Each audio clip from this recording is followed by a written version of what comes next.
Jai Hind students. I told you I'll be taking 3 different types of sums for guarantee of profit.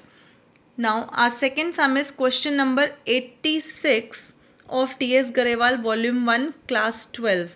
Asghar, Chaman and Dholu are partners in a firm. Their capital accounts stood at rupees 6 lakh, rupees 5 lakh and rupees 4 lakh respectively on 1 अप्रैल 2017, यानी opening capital दे रखा है आपको.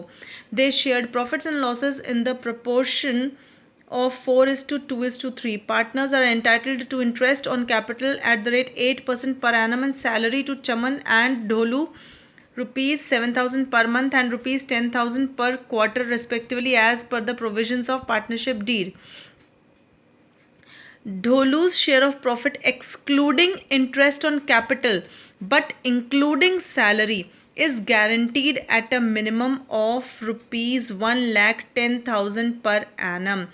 इसका मतलब समझ लीजिए, ढोलू को सिर्फ गारंटी मिली है और गारंटी क्या मिली है कि उसका जो प्रॉफिट शेयर है वो किसी भी हाल में इंटरेस्ट ऑन कैपिटल को एक्सक्लूड करके, यानी इंटरेस्ट ऑन कैपिटल को नहीं लेना है, बट इंक्लूडिंग सैलरी, और सैलरी मिलाकर हर हाल में पर एनम मीन्स हर साल 1,10,000 होना चाहिए. Any deficiency arising on that account shall be met by Asgar. और अगर कोई कमी पड़ती है उसको तो सिर्फ Asgar, only Asgar will pay. The profit for the year ended 31st March 2018 amounted to rupees 4,24,000. Prepare profit and loss appropriation account for the year ended 31st March 2018. Okay, now let us start with the sum.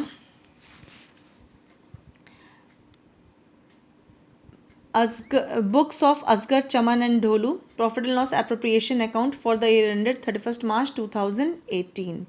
सबसे पहला काम हम क्या करेंगे, columns बनाएंगे profit and loss appropriation account के. Debit और credit side लिखेंगे. Particulars amount.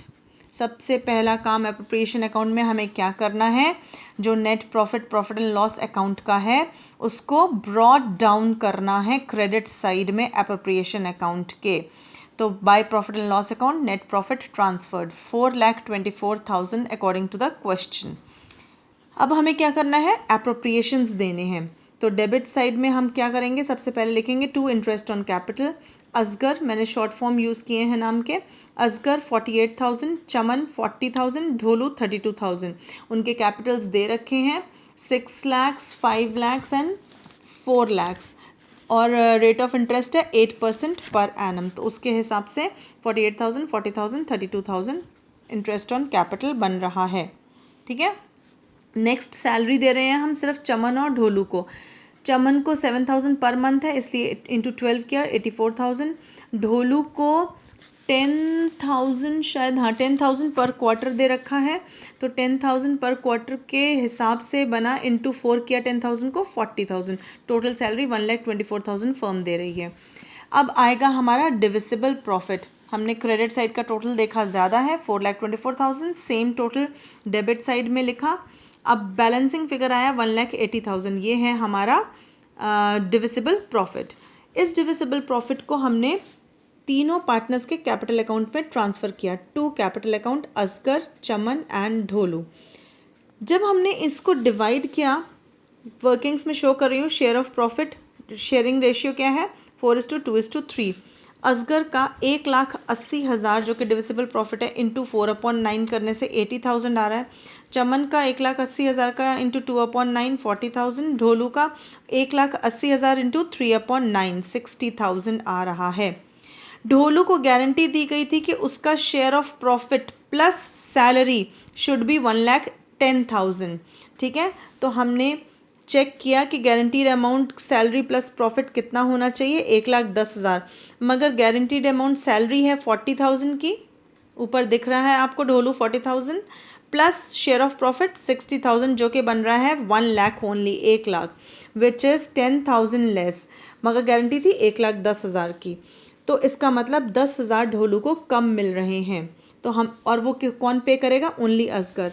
तो हमने असगर का शेयर जो कि 80,000 था वो 80,000 उसके अकाउंट के आगे लिखा, capital account to capital account Asgar 80,000 minus 10,000 जो वो ढोलू को देगा, असगर को मिलेगा 70,000।